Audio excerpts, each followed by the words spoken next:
Welcome back to Educator.com's English Grammar course. This lesson is about basic verb forms and basic verbs. Let's get started.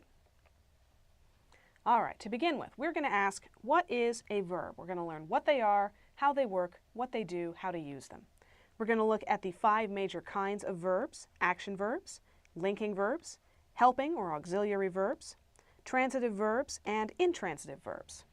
Then we're going to look at the 3 base forms of verbs: the base form, the present participle form, and the past participle form. Finally, we're going to learn how to use the basic verb forms. All right, what is a verb? Well, the word verb in English comes from the Latin verbum, which means word. Basically, a verb is the most essential word in English. You can have a one-word long sentence in English, and in order to be grammatical, that word absolutely must be a verb.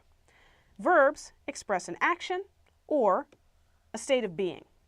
There are 5 major kinds. Action verbs describe an activity. Linking verbs connect a subject to its complement. We'll look at that in a moment. Helping verbs help other verbs to construct special tenses. Tenses are something we'll cover in a later lesson. Transitive verbs connect subjects to direct objects and sometimes indirect objects too. And intransitive verbs do not have complements or direct objects. All right, to begin with, action verbs. Action verbs are the most well-known kinds of verbs. They describe action. I ran down the hill. Miners dig tunnels. He's thinking about it. Note that action verbs do not always describe physical action. Thinking is an action too. So, if someone's doing something, whether it's with their body or not, it's probably an action verb. Now we come to linking verbs. Linking verbs connect a subject with its complement, usually an adjective, noun, or pronoun. Now, what is a complement? We'll cover that. Think of linking verbs as any verb you can replace with an equal sign. Let's look at an example. The cookies smell amazing. Smell is our verb here, and it connects cookies with amazing. Cookies equals amazing. David is a police officer. David equals officer. It seems quiet outside. It equals quiet.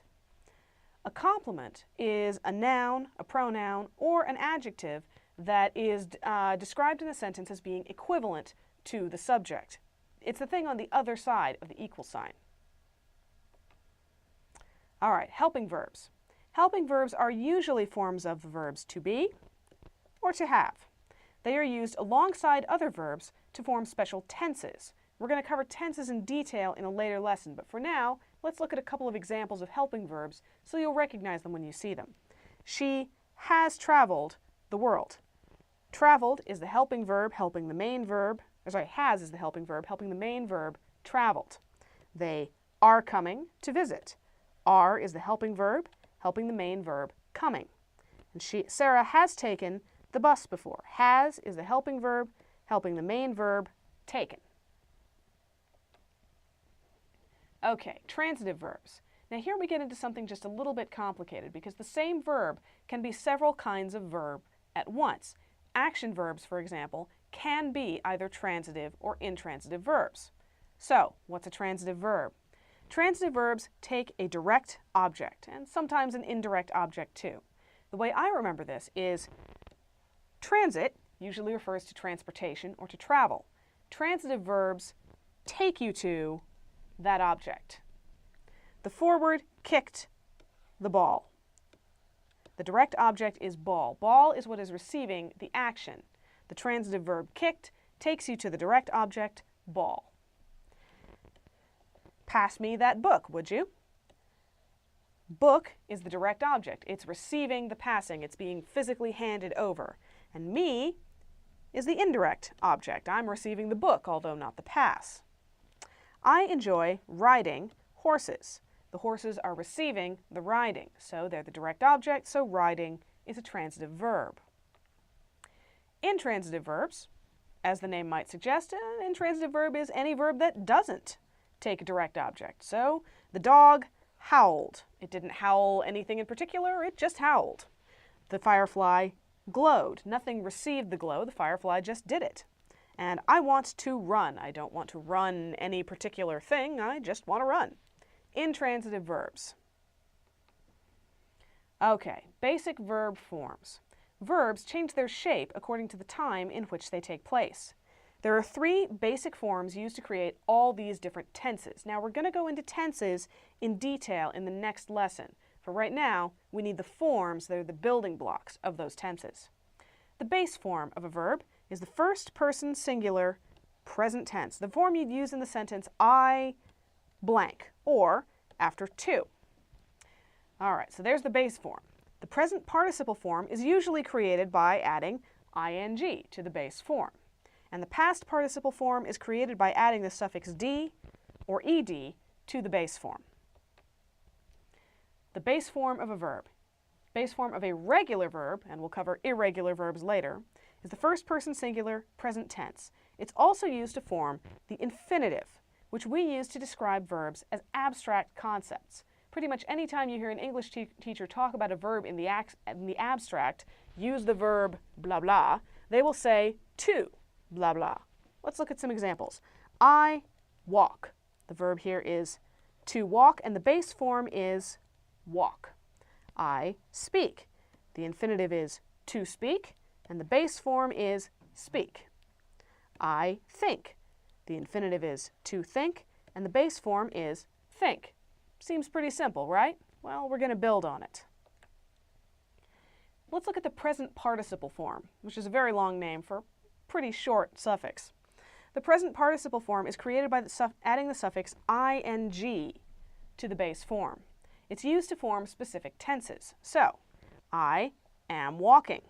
We've added the ing to the base form walk. The infinitive is to walk, and we get walking, the present participle form.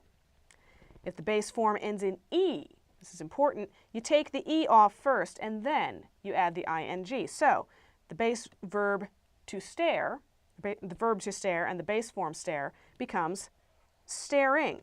Notice that that e is gone.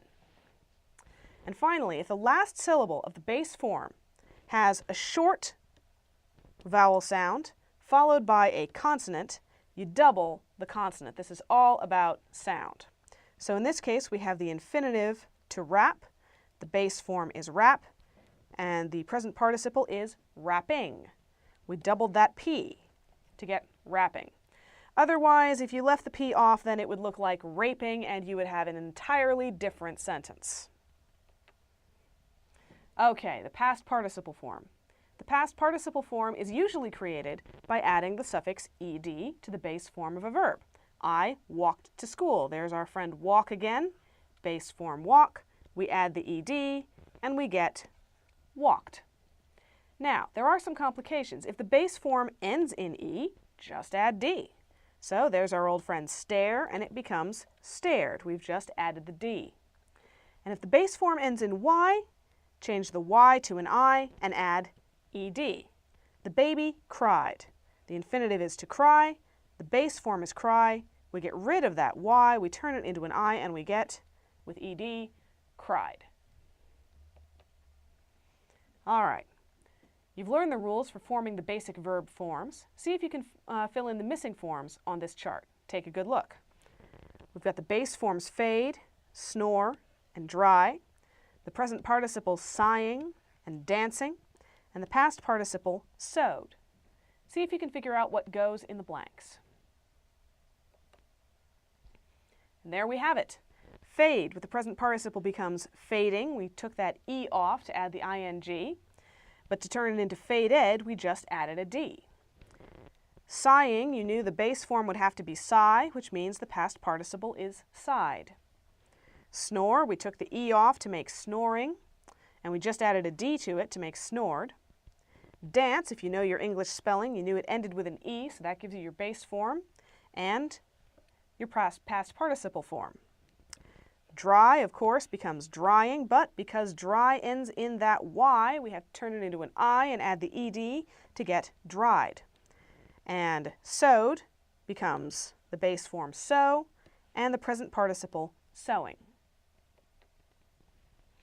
All right, how do you use basic verb forms?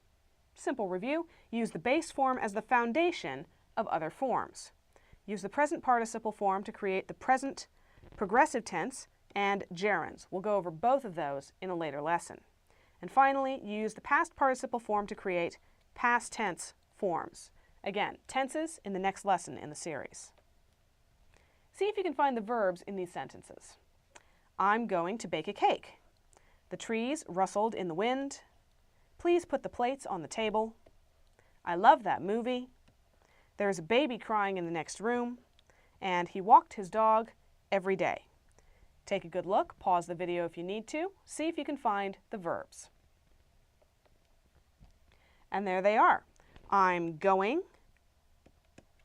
There's our present participle, it ends in ing. To bake, there's our base form, a cake. The trees rustled, past participle, ed, in the wind. Please put, base form, the plates on the table. I love that movie, base form. There is, to be is an irregular verb, but we'll say base form for this purpose. A baby crying, present participle, in the next room. And he walked his dog, past participle, every day. That's all for this lesson. Thank you for watching, educator.com.